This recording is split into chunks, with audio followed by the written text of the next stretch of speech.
साढे लम्बाइ 7 बाई 4.5 को यो टोयलेटमा अब सेनिटरी आइटमहरू कहाँ कहाँ कसरी राख्ने भन्ने कुरा अब हामी इस्टिमेट गर्दैछौँ। अब हाम्रो 9 नला सावर हाम्रो साढे 3 फिटमा ठाउँ छोडेर यहाँ राख्ने डाइभर्टर यहाँ हुन्छ हेड सावर माथि।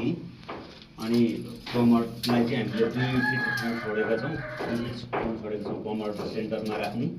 अनि फेरि पेसेन्टको लागि यता 2 फिट ठाउँ छ, पेसेन्टको लागि यता 2 फिट ठाउँ छ, पेसेन्ट यहाँ साइडमा राख्ने। त्यसो गर्दाखेरि चाहिँ एकै साइडमा सबै कुरा अट्दाखेरि ठाउँ पुग्दाखेरि एकै ठाउँमा राख्यो भने चाहिँ यो बाटो सधैँ खुल्ला हुन्छ।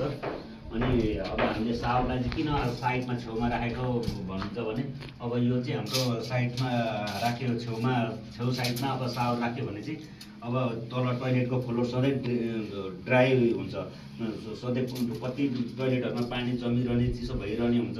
अब साइडमा राखेपछि हाम्रो अब नुहाएको पानी चाहिँ हल्का स्लोप डाउन यता दिएपछि ट्र्याप हुन्छ, उता ड्राई रहिरहन्छ। त्यसले गर्दाखेरि पानी जमिरहने स्लोपहरू नमिल्ने भन्ने हुँदैन।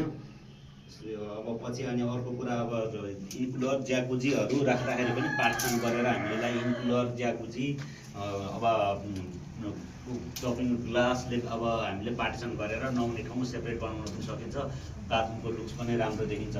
अब सेन्टरमा अब नुहाउने ठाउँ अब सावर डाइभर्टरहरू राख्यो भने चाहिँ पार्टिसन गर्न मिल्दैन। त्यस कारणले सावर चाहिँ ठाउँ मिल्दाखेरि पुग्दाखेरि चाहिँ साइडपट्टि नै राख्दाखेरि चाहिँ त्यसको धेरै फाइदाहरू छ। टोयलेटको फ्लोर सधैँ ड्राई रहिरहन्छ। यसो गर्दाखेरि चाहिँ हाम्रो यहाँ क्लाइन्टले पनि यही हामीले भनेअनुसार नै राख्ने भनेर उहाँले पनि यसमै के अरे फाइनल गर्नुभयो। कतिले अब सावर बिचमा राख्नुहुन्छ, त्यसले गर्दाखेरि चाहिँ अब सधैँ फ्लोर के अरे भिजिरहने चिसो भइरहने हुन्छ।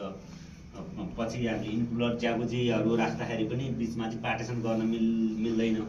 त्यस कारणले सधैँभरि सावरको एरिया चाहिँ हजुरहरूले साइडतिरै राख्नुभयो भने चाहिँ यसको फाइदा धेरै छ पछिसम्मलाई।